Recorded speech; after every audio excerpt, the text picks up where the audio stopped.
আসসালামু আলাইকুম রহমতুল্লাহি ওয়া বারাকাতুহু। চোর ধরুন, চোরকে শায়েস্তা করুন। চুরির মাল ফেরত পেতে কী কী আমল করবেন আজকে সম্পূর্ণ কিছু আপনাদেরকে বলে দেওয়ার চেষ্টা করবো ইনশাআল্লাহ।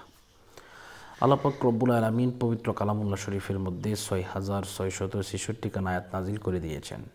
এর মধ্যে একখানা আয়াত আছে, এই আয়াতে কারিমা যদি কেউ ১,১৫,০০০ মতান্তরে ১,৩০,০০০ বার যদি কেউ পড়ে, তাহলে যে ব্যক্তি চুরি করেছে সেই ব্যক্তির শাস্তি হবে, তার গলা দিয়ে নাক দিয়ে রক্ত বের হবে, এমন অবস্থা হয়ে যাবে, সে অসুস্থ হয়ে যাবে। তো আসুন আমরা এই আমলটি কীভাবে করব, কোন প্রসেসে করব, সমস্ত কিছু ইনশাল্লাহ আজকে ডিটেলস এই তথ্যে আমি বলে দিচ্ছি ইনশাল্লাহ। তো প্রথমত আপনাকে যে কাজটা করতে হবে, ওযু করতে হবে। ওযু করার পরে বিসমিল্লাহ সহ সূরা ফাতিহা একবার, বিসমিল্লাহ সহ সূরা ইখলাস 3 বার, কয়েকবার দুরূদ শরীফ পাঠ করার পরে আপনি পড়বেন লা ইলাহা ইল্লা আনতা সুবহানাকা ইন্নী কুনতু মিনাজ জালিমিন। এটি যখন 100 বার হয়ে যাবে, প্রতি 100 বার পর পর আপনাকে পড়তে হবে ফাস্তাজাবনা লাহু ওয়া নাজ্জাইনাহু মিনাল গাম্মি ওয়া কাযালিকা নুনজিল মুমিনিন। এইভাবে আপনি এটা পড়বেন। তো ইনশাআল্লাহ এইভাবে যখন আপনি পড়বেন, পড়া যখন হয়ে যাবে, এরপরে আপনি দোয়া করবেন, দোয়া করে নেবেন। এরপরে দোয়ার মধ্যে বলে দেবেন যে আল্লাহ পাক, আমি আমার সমস্যা এই।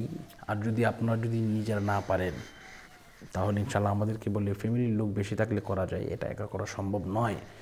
আমাদেরকে বললে আমরা ইনশাআল্লাহ বলে দিই, আপনার নাম, আপনার পিতার নাম অথবা ঠিকানা এগুলো দিবেন, দিলে আমরা এভাবে করে দেবো। আমরা 100 ছাত্র দিয়ে 1,30,000 টাকা পড়তে 2.5 থেকে 3 ঘন্টা সময় লাগে। তো ইনশাআল্লাহ এভাবে করলে 3 দিন থেকে 1 সপ্তাহের ভিতরে যে ব্যক্তি মাল চুরি করেছে সেই ব্যক্তি মাল দিতে বাধ্য হবে। যদি না দেয়, অবশ্যই সে শাস্তির আওতায় আসবে ইনশাআল্লাহ।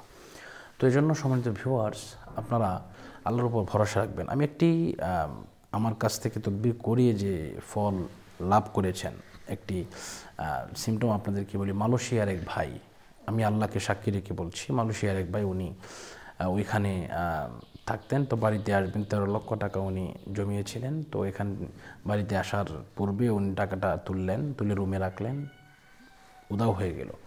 তো পরে উনি ইউটিউবে খোঁজাখুঁজি করে এভাবে দেখে আমাকে যোগাযোগ করলেন, নক করার পরে আলহামদুলিল্লাহ এটা পড়িয়ে দিলাম, রাতের মধ্যেই উনি ফেরত পেলেন।